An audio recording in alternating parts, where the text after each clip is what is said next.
In this video, we're going to go through the latest news, as well as the latest charts. We'll see where the direction of the market is heading.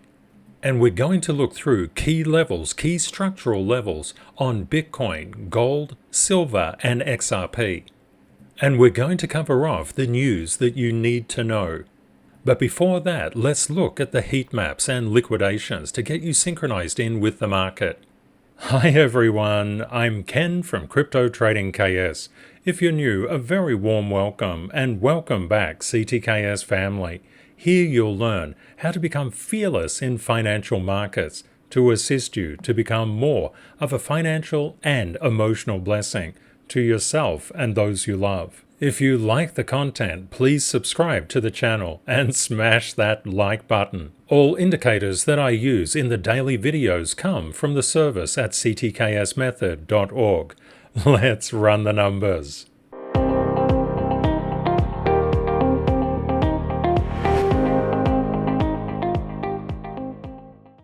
In news today, German authorities seize 50,000 Bitcoin connected to piracy websites.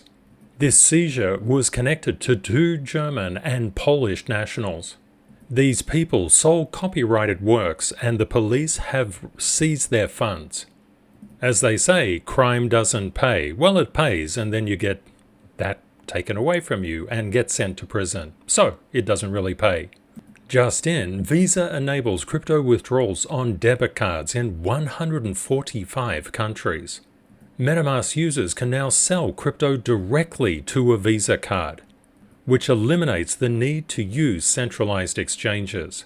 This is all done through the Visa Direct solution. This new integration allows people to withdraw cryptocurrencies like Bitcoin directly from MetaMask or other wallets to a Visa debit card. This integration enables people to exchange crypto for fiat and pay at 130 million merchant locations where Visa is accepted. Transact has global coverage across 170 plus cryptocurrencies across 75 blockchains and over 188 countries. This is pretty cool stuff. You can on-ramp, you can off-ramp, you can do all sorts of things with Transact. I'll leave the link below in the description of this video for this website. It's pretty cool. And let's look at crypto coverage. You can see there's a lot of cryptos covered on a lot of different chains. Fantastic. Just be aware that the fees could be a little high depending on where you are, ranging from 1% to 5.5%. So just keep that one in mind, and it can even get as high as 8%. If you're in Colombia. That's for the on-ramp. The off-ramp is much more affordable, around 1%. Unless, of course, if you're using a different currency from the US dollar, the Great British Pound, the Euro, or the Aussie dollar. And then it's 5%. In other news, the United Arab Emirates makes its first digital dirham transfer via mBridge, central bank digital currency platform. You can see here the participating commercial banks in that CBDC pilot. The New York Bar Association pushes for crypto law reforms to halt firm exits. New York wants the head or the home of traditional finance. The #1 player in the global financial markets is losing its mantle, primarily due to all the hostility led by the Securities Exchange Commission. As a result, there's been a lot of outflows to other crypto hubs. Central bank digital currencies are coming. Japan to resolve CBDC issuance legalities by Q2 2024. One big problem with central bank digital currencies, the government is in full control of how you spend your money. CBDCs are a new form of digital money issued through central banks. They can be designed for retail purposes, putting digital money into the hands of normal everyday citizens. Or they can be for wholesale uses, which just means between banks. All across the world, central bank digital currencies are coming. But one thing to know, when they're actually here, it could spell the death and destruction of free will when it comes to money. That's why crypto is so incredibly important. Right now, inside Australia, many of the banks don't want people to put money into crypto. Why is that? Because it represents a leakage from the banking system. Credit creation, as it occurs in banks, is where you might go and initially deposit a sum of money. The bank has to keep a certain amount in reserve requirements and it loans out the rest, but it loans out the rest to another bank inside a closed financial system. In this way, it can create money literally out of thin air. This is why the major banks are pushing back on crypto. Banks create money this way. By an initial deposit, they increase it substantially. And of course, when people say, "Oh, I want my money back," guess what? There is no money, and there never was. Therefore, traditional finance, or TradFi, has had a lot of problems accepting crypto. But, however, innovation and invention cannot be stopped, and the spot Bitcoin ETFs is a stepping stone towards bringing new TradFi use cases. You may have seen recently that Google's policy updates allow financial products for trading shares in digital currency trusts, including spot Bitcoin ETFs. In other news, Elon Musk says Neuralink has implanted a brain chip in a human. And if you want to become part of the Neuralink clinical trials, consider joining the patient registry. The PRIME study is designed to help people with paralysis, precision robotically implanted brain-computer interface. A small device is implanted inside the brain, allowing those that have the implants to control things with the parts of their brain, just literally thoughts. It's just an amazing thing. Well done, Elon. In under 24 hours, the FOMC will meet and set the interest rate. Currently, there's a 97.9% probability of keeping things where they are, and a 2.1% probability of an ease. This is primarily due to the 10-year break-even inflation rate and the 5-year break-even inflation rate coming down. We can see the US inflation rate year on year is still kind of stubborn. It's not realistically going down, but core inflation rate year on year is going down. Masterclass students, check out this live chart in LV29. And in LV20, we can see the effective federal funds rate is 5.33%. The US interest rate is 5.5%. The unemployment rate is slightly marginally going down, as is savings. Consumer sentiment staged a bit of a rebound, but it's on its way back down, and initial claims are making a little bit of an uptick. We can see a relatively strong labor market. We can see, with the exception of China, global markets are on the rampage. When looking through the main markets, we can see the VIX has come down. We can also see that the Nasdaq has been doing really well. Oil has been on a bit of a rampage recently, and the correction with the yields coming down has forced bond prices to go up. Recent price action inside gold can be primarily leveled at North Korea and China's Evergrande. That could create some issues. We need to keep a close eye on gold in the coming months. And we can see the US dollar, the DXY, the US dollar currency index, is just flatlining at the current time. If you're trading gold, one of the most important things that you can do is to know where the structural support and structural resistance levels are. You'll need to cover across nearly 70,000 days worth of data, and that's what the indicator does.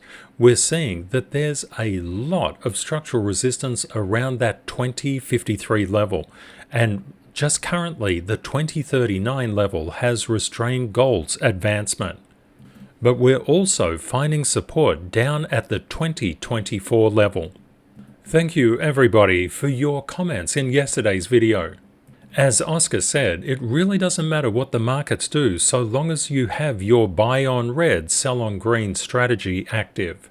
Don't be too concerned that the news media may say, the world is ending. That's generally the time to buy. You can make money out of the markets at all times. You just have to buy and sell correctly. And as TF Theta said, synchronization with the market and the Tier 1, 2, and 3 charts analysis with the cheat sheet is a must. Just consider that you're always seeking to synchronize in with the market and you'll do really well. It does take a lot of time for things to play out inside financial markets. Possibly in March, we're going to see some negative price momentum, but let's just keep that on the radar for now. The key is to don't panic. Silver has been trading for in excess of 81,000 days. What happens in the past does count, and when we look at the structural levels on silver, which is currently trading at 23.17, that 23.28 level and just a little bit higher at that 23.31 level, that's a lot of structural resistance. We've seen the prices tried to get through there and had little success, so please just bear these things in mind. We also have structural support playing in at 23.12 and quite a lot of structural support at 22.95 and just a little bit lower at 22.91. Let's have a look across the crypto market. Bitcoin has been on a relentless grind up and is currently 43,559. We'll look at those key levels in just a minute. Ethereum has spiked up recently and is 2380. Just following Bitcoin's gravitational pull, but that's a really nice spike up. BNB has shown a little bit of weakness recently. Solana is on a constant march up. Go Solana. Look at XRP. XRP has had a bit of a sell-off. ADA Cardano is doing reasonably well as well. AVAX has also made its entry into the top 8. And for the CTKS method service, AVAX will be done and marked up in the coming month. That is, for next month. Doge is also doing kind of well, but it's seen a big push up and a mean reversion. This is one thing that you see a lot inside crypto. If you get a very big push up, it can retrace to digest that move. Let's have a look at Bitcoin, which is currently 43,558. We've got over 5,000 days worth of data that we need to crunch. Currently, Bitcoin is coming into some very steep resistance at around that 44,000 mark. Just please keep this in mind. There is minor resistance above it as well. If we don't manage to break through that level, we're coming back to the 42,863. If the bears gain control over that level, we would expect to come down to the 41,778. But if it goes in the opposite direction and we get above the $44,000 level, the next area of structural resistance is 45,424. Please let me know in the comments, what do you think Bitcoin will do? Do you think we'll get above this resistance or come back to support? With our buy on red, sell on green strategy, there's a lot of money to be made inside the markets. Things like Evergrande, the FOMC, North Korea, they just create really exceptional buying opportunities. And when price comes down and down and down, that's often the safest place to get in. And that sounds really counterintuitive. The crypto market is really forgiving, and you can see with something like Ethereum, if you're just buying as it comes down and selling as you're going up, and just making sure that you understand the structure of what you're dealing with, and going for high annualized return on investments, you're going to do really, really well. When I see the market pulling back, and here we're just looking at Doge, when I see the market pulling back, that's when I get in. And when the market just goes for it, that's when I get out. I do literally the opposite of what other people tend to do. And if you're doing this, congratulations, because it takes a little bit of time to get there. The reason that the majority of people lose money inside financial markets, here we're looking at crypto, but we could just as easily be looking at a stock or anything else, a forex pair, is because they get excited when things are going up, which places them on the wrong side of the percentage. Instead, we go long at spot. We can recover anything that we put into the market because we're not under leverage. I would always suggest that you master spot trading first before you get into any derivatives. By going long at spot, you'll never end up in this wrecked percentage. You can't be liquidated because you're simply holding a spot position. When you get synchronized in with the market and you see a market opportunity, you can lean in heavily. But this is not something to rush. This is just something to be aware of. We've seen a lot of short liquidations in the past 24 hours. That's been driving price up. When you have short liquidations, you expect the price to go up. Long liquidations, the price to go down. One thing to note, XRP's price has come down because so many longs were liquidated. There were just an absurd amount of longs taken out of the market. We've seen a fairly substantial sell down in XRP's price action, but what happened structurally? Let's just pop on the monthly service indicator. You can see at 53.79, XRP was coming into resistance. It couldn't bypass the 53.61 time and time and time and time again. It got above it, but couldn't hold it. If it can't get above, it's going below. Where's the next level below? It was down at 52.53. When you get a negative fresh air gap, if you've got substantial momentum, it can push down through another level until it finds stronger support. We've seen this so many times in the crypto market as well as the stock market. You can get a big sell down, but that doesn't mean it's going down to zero. It's in fact going down to structural support areas where it can bounce technically. And the more that it falls through, the lower the rate of descent. The lower the rate of descent, and that means the higher the probability of a bounce. We're currently looking at a lower support structure at 50.30. Please let me know in the comments, where do you think XRP is going to next? The reason I have confidence to lean in or lean out of a position is all about the structural levels inside the Tier 1, the Tier 2, and the Tier 3 charts. We've had a look at the structure on XRP, the structure on Bitcoin, the structure as well on gold and silver. When you put all of this together inside the cheat sheet, you gain a perspective on the market that is just placing you inside the top 5%. And that's really where you need to be. If you're guessing, you're already in a huge amount of trouble. The market will just mercilessly take your money.